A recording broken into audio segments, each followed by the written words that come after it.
Deu uma dura nele ainda. Eu falei, se você vir gordinho do jeito que você tava no Palmeiras, você não vai render, hein? Então você trata de se cuidar, não pode deixar tanto é que ele tá jogando bem hoje. Fala pessoal, agora aqui no nosso YouTube do Torcedores. Hoje o entrevistado do encontro é um cara que está há muito tempo no futebol. E sabe Neymar, Robinho e Ganso? Esse cara aqui, ó, ele quase ganhou dos caras no Campeonato Paulista 2010, velho. E aí, Sérgio, tudo bem? Tudo bom? Bem.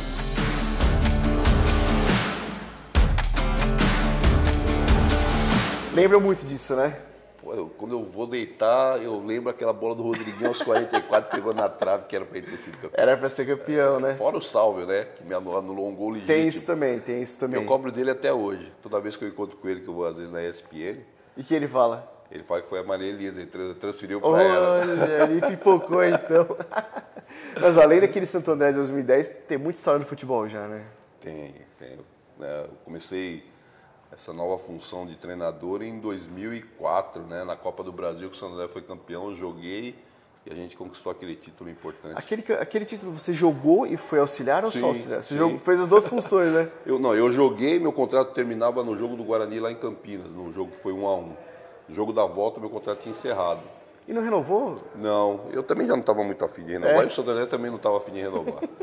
Né? Aí eu recebi um convite da diretoria por parte do Jairo, do Celso, do Sérgio do Prado, para fazer parte ali da departamento de futebol. Na época eu ia ser um supervisor, algo parecido. E o Ferreira saiu depois do jogo do Guarani, que ele recebeu uma proposta do esporte, e o Santo André contratou o Chamusca. E o Chamusca tinha o auxiliar dele, era o João Marcelo, só que o João tinha uma ação contra o Santo André, e o Jairo falou, não, esse não pode vir. E como eu já estava ali, eu acabei ficando como auxiliar do Chamusca, e aí a coisa... Pô, então você foi jogador e auxiliar na campanha. Eu fiz 3 funções na campanha. Fui jogador, fui auxiliar, e no segundo jogo da semifinal, no 15 de Campo Bom, o Chamusca estava suspenso, eu fui para a linha, para a beira do campo. E nos 2 jogos das finais eu estava na beira do campo e não conseguia falar com o Chamusca. Porque lá no Maracanã deu uma confusão, o Chamusca não conseguiu, consegui ver o jogo com 28 minutos e a gente não tinha comunicação. Caramba, bicho.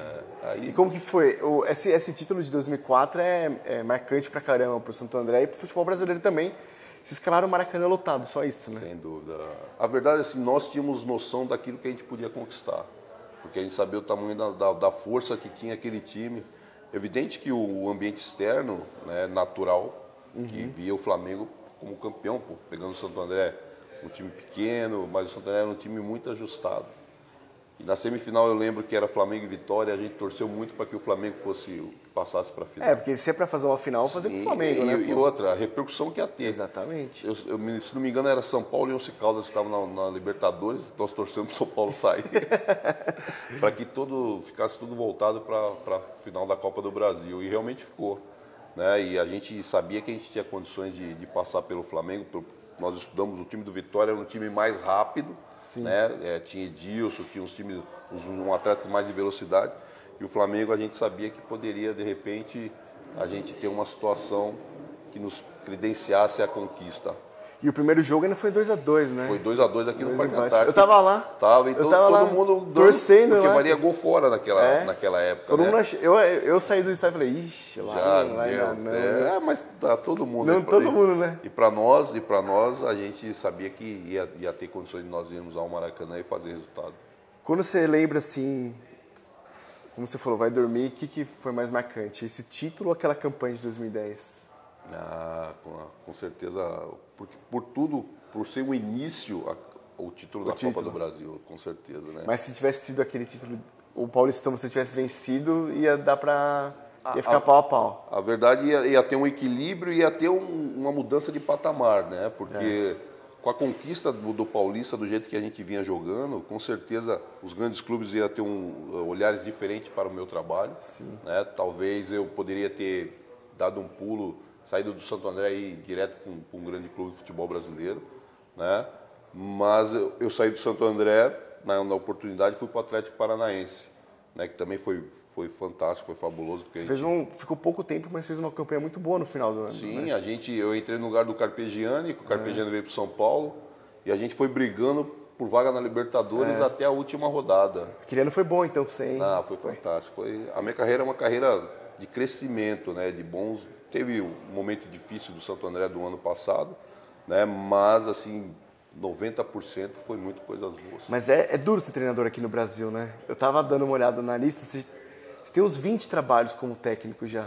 Porque o negócio não tem continuidade, né? É rotativo, Rotativo pra caramba, né, cara?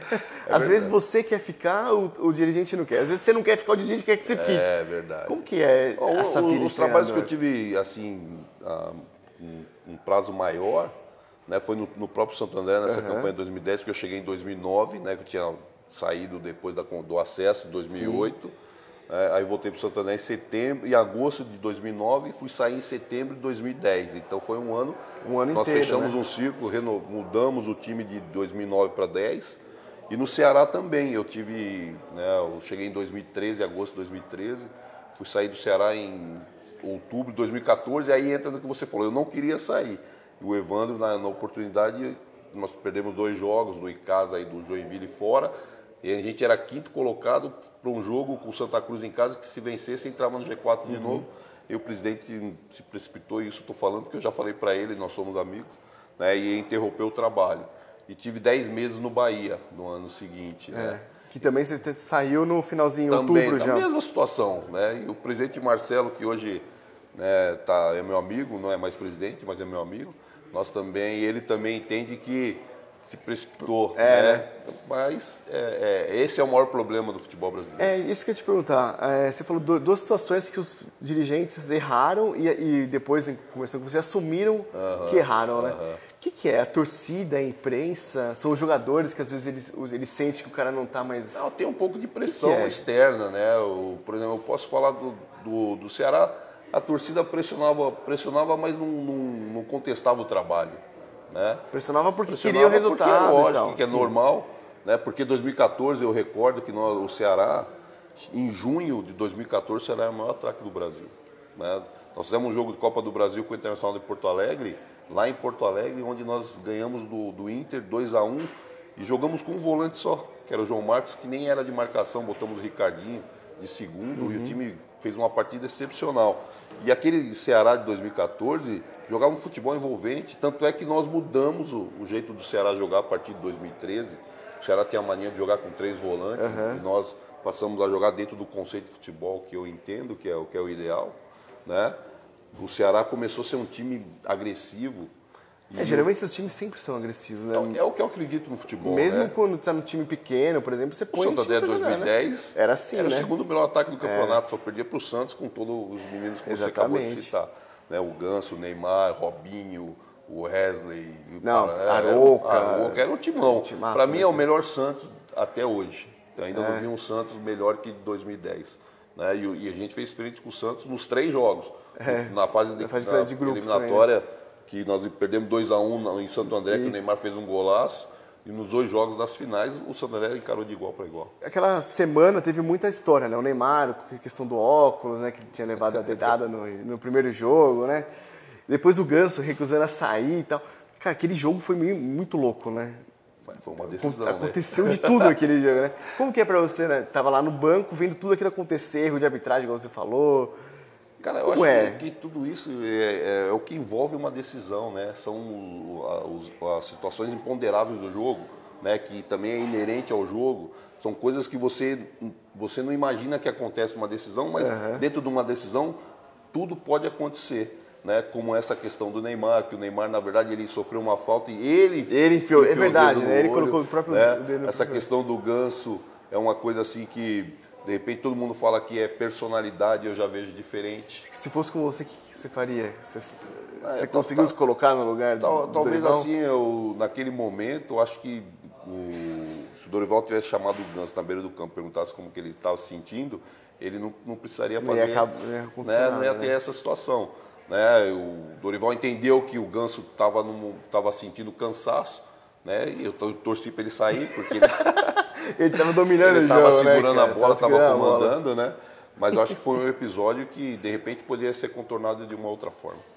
Aquele time do Santos, qual foi a conversa para tentar vencer aquele time? Que, como você falou, era o melhor ataque, os moleques estão jogando muito, Mas também o Branquinho, o Rodriguinho, o Bruno César tá jogando demais também, o né? O falecido Gil. O Neneca jogando muito também. Não, era o Júlio. O Júlio, é Era o verdade. Júlio Que é o sócio do do Marcelinho, né? Não, o time do Santander era um timão, né? A gente conseguiu montar um grande time.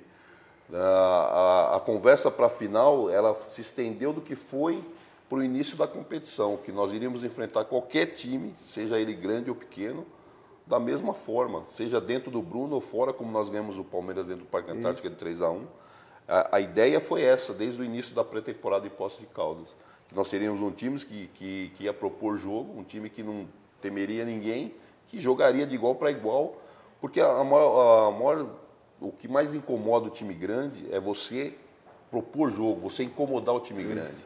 Né? Se você não incomodar o time grande, você não pode querer jogar da mesma forma que o grande. O grande cadencia o jogo, trabalha de uma forma mais técnica, você tem que ser mais agressivo para que tenha essa diferença, né? Porque a parte técnica ela faz diferença, até pela questão financeira. Você tem um poder financeiro maior, você vai trazer melhores jogadores. Né? E quando você não tem, você tem que fazer o quê? Usar um pouco mais de força, apesar que aquele Santo André, tecnicamente, era muito bom. Né? Conseguia também trocar a bola. Era um time que botava o adversário em situações difíceis. O Bruno César, acho que nunca mais jogou naquele nível, né? É que ele passou por grandes tipo Palmeiras, Corinthians, jogou em Portugal e tal, mas acho que nunca mais jogou, né? O Bruno, quando ele saiu... Porque a história do Bruno é o seguinte, em 2009 o Bruno não ia ficar no elenco para a virada de 2010. O Bruno foi emprestado para o time que na época era do Carpegiani, lá no Sul. E aí, eu não sei o que aconteceu lá, o Bruno voltou e o presidente da gestão era o Ronan. Ele falou, Sérgio, deixa o Bruno aí porque nós não conseguimos me emprestar. Eu falei, presidente, deixa ele aí. Vai ficando aí. Aí nós fomos para Poços e eu tinha uma ideia de jogar no Losango. Eu precisava de um canhoto. E eu já conheci o Bruno, que ele treinou conosco em 2009. Eu falei, sabe uma coisa, eu vou botar o Bruno. Falei pro Denis, que é meu auxiliar. Aí porque o meu time titular eu não dou o colete. O time titular vai sem colete. Aí botamos o Bruno no time. Ele meio que ficou surpreso, né? Aqui, o bicho vai me ficou surpreso.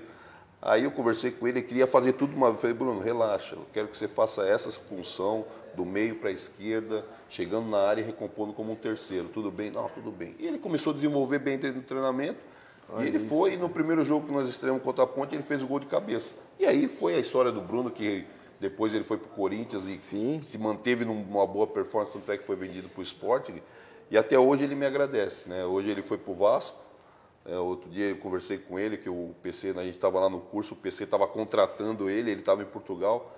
Aí falamos no FaceTime, ele falou, professor, obrigado e tal. Eu falei, meu filho, vem, mas já deu uma dura nele ainda. Eu falei, se você vir gordinho do jeito que você estava no Palmeiras, você não vai render, hein? Então você trata de se cuidar, não pode deixar, tanto é que ele tá jogando bem hoje. Você falou que gosta de time ofensivo, é um pouco do Palmeiras de 96, né? Eu tenho duas referências, né, com relação a isso. A seleção de 82 e com certeza o Palmeiras de 96. Você estava no elenco, você fez 20 e poucos jogos, né? Era a reserva do Flávio e do Amaral. O Vira e Mexe estava na seleção, jogava eu e o Galera. Sem reserva dos dois não era tão ruim assim, né? Que jogava bastante. Jogava eu. Aquele time lá foi o melhor que você jogou? Sem dúvida. Foi o melhor que eu joguei, né, na minha carreira, com grandes jogadores, Rivaldo, Djalma. Eu tinha jogado com o Djalma e o Luizão no Guarani. Depois a gente veio jogar no Palmeiras, tinha Cafu de um lado, o Júnior do outro, né, o Miller do lado, jogador inteligentíssimo, e um treinador que é a minha referência, que é o Vanderlei Luxemburgo. 96 é o estadual, né, cara? Sim. E é um título muito relevante, né? Nós perdemos um jogo no estadual daquele ano, né? Foi pro Guarani Campinas. O time fez 103 gols em março. Aquele time lá, se jogasse, por exemplo, uma Champions League, ganhava, você acha? Eu acho que ia brigar. Ia brigar, pau a pau, né? Eu acho. Tinha jogadores com muita qualidade, né? Você viu o Djalma foi campeão com o La Corunha. E ele carregou o La Corunha nas costas. E o La Corunha aqui no Brasil Sim, era uma portuguesa. Exatamente, né? Um Bragantino, assim, né? Então eu vejo assim que tinha condições. Na minha opinião, assim, tinha um time capacitado, mas tinha um treinador que sabia usar muito bem as peças. Né? O Rivaldo fazia uma função que o Rivaldo pegava essa bola aqui do pé do volante aqui no setor defensivo e levava essa bola à frente. Então tinha jogadores, o Djalma com a sua genialidade. O Luizão era para ter sido artilheiro daquele campeonato, quem foi o Giovani. O Luizão cansou de perder gol. Porque toda hora tinha chance. Ele tinha 15 chances, ele ia perder algumas aí, né? Toda hora tinha. Porque os caras criavam demais, tanto do lado. Nós ganhamos do Santos na Vila de 6-0. O Santos na Vila, jogar na Vila com o Santos. O Santos nem precisa ser um time tão bom, mas jogando na Vila já é difícil, né? Já é difícil. Ele fez 6-0. Então era um timão. Eu acredito que jogando uma Champions, aquele Palmeiras 96 tinha muita chance. Você tá parado por enquanto, né? Saiu do São Bernardo depois da Série A2. A gente falou bastante da dificuldade que é ser técnico no Brasil, que é difícil dia a dia e tal. Por que você continua no futebol? É uma coisa que eu escolhi, né? A partir do momento que eu parei de jogar, na verdade eu decidi ser treinador, não foi nem quando eu parei de jogar, foi quando eu ainda estava jogando, né? Que foi na Arábia em 93, quando eu fui com o Candinho para o Hilal, e o Candinho foi para a seleção, e quando ele ia fazer a convocação, ele conversava comigo a respeito dos jogadores do Hilal, e alguns jogadores do Hilal que eu falava para ele convocava. Então eu comecei a despertar. Foi em 93? 93, eu estava na Arábia. E aí eu comecei a despertar o interesse. Falei, eu acho que eu levo jeito para esse troço aí. Aí comecei a me preparar jogando, né, observando os meus treinadores. E quando eu parei, o Candinho, que é uma das referências também, o Chamusca estava saindo para São Caetano, naquela Copa do Brasil. E eu conversei com o Candinho, porque o Chamusca perguntou se eu queria assumir o time. Eu falei, acho que eu não estou preparado ainda. Aí liguei para o Candinho. Para Libertadores, né, de 2005. Para a Libertadores eles contrataram outro, mas aí eu dirigi o time na Libertadores. No período que o Santander perdeu os 12 pontos, que foi na Série B, que caíram 6, e foi ali que o Jairo me colocou. Falou, Sérgio, você vai como interino. Eu falei, não tem problema nenhum, eu vou. Mas só que eu falei com o Candinho falou, Sérgio, quando eu saí do Santos, eu deixei o Geninho lá. O Geninho era auxiliar e tal, vai. Aí eu liguei pro Chamusca e falei, Chamusca, eu estou pronto. Falei, não, pode ir falar com o presidente que eu aceito. Aí foi isso. Então o Candinho é minha referência, é um cara que assim, me subiu no profissional do Juventus. E a postura do Candinho para com o grupo é aquilo que eu vejo como importante em termos de gestão, né? Então eu tenho o Candinho e o Vanderlei como referência. O Vanderlei no aspecto tático e o Candinho como gerenciar um grupo. Né? E aí nessa transição de atleta para treinador, foi a partir daí que eu decidi, vou ser treinador. Né? Por isso estou aí há 14 anos, sei que o mercado hoje está diferente da época que eu comecei como treinador. Muito mais opção. Né? Hoje tem muita opção, né? Todo mundo é treinador hoje. Né? E tem muita gente boa. Né? O mercado vai segurar quem realmente se capacitar, e é isso que eu procuro fazer, me capacitar, me preparar. Né? Tanto é que fiz o curso da CBF, que é em função disso também, de você ter ganho de conhecimento. Né?